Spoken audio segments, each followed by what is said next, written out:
Hi అండి. ఈరోజు నేను చిక్కుడుకాయ పచ్చడి పెడుతున్నాను. దానికోసం ముందుగా చిక్కుడుకాయలు తీసుకొని ఇలా శుభ్రంగా కడుక్కోవాలి. శుభ్రంగా కడుక్కున్న చిక్కుడుకాయల్ని ఇలా కొంచెం సేపు ఫ్యాన్ కింద ఆరబెట్టుకోవాలి. ఆరిపోయిన చిక్కుడుకాయలను తీసుకొని ఈ ముందు వెనుక తొడిమల్ని తీయాలి.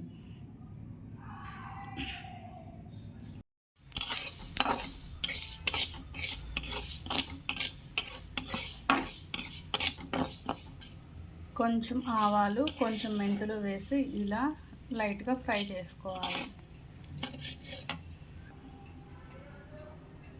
కొంచెం చింతపండు తీసుకొని ఇలా ఒక హాఫ్ గ్లాస్ వాటర్ వేసుకొని ఇలా బాయిల్ చేసుకోవాలి.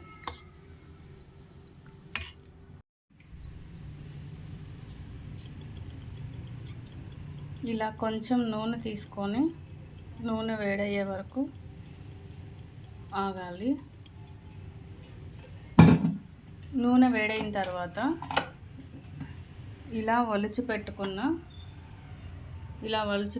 చిక్కుడుకాయల్ని తొడిమలు తీసుకున్న చిక్కుడుకాయ ఇలా ఒలిచి పెట్టుకున్న చిక్కుడుకాయల్ని ఇలా వేడెక్కిన ఆయిల్లో వేసి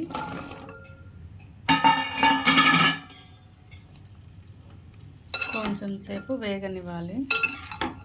మరీ ఎక్కువ వేయకూడదండి, ఒక 3 వంతులు వేగితే సరిపోతుంది. ఇలా వేపుకోవాలి.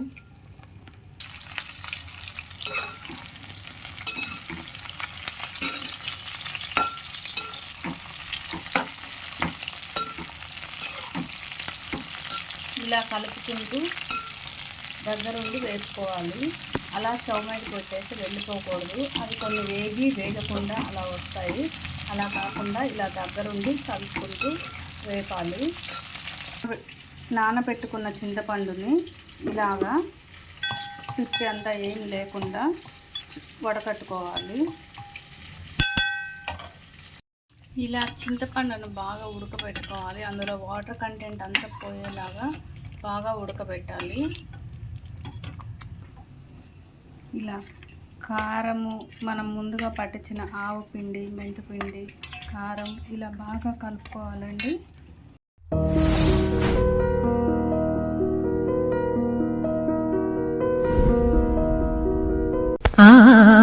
ఆహా ఏమి రుచి అనరామై మరచి రోజు తిన్నా మరి మోజే తీరనిది తాజా కూరల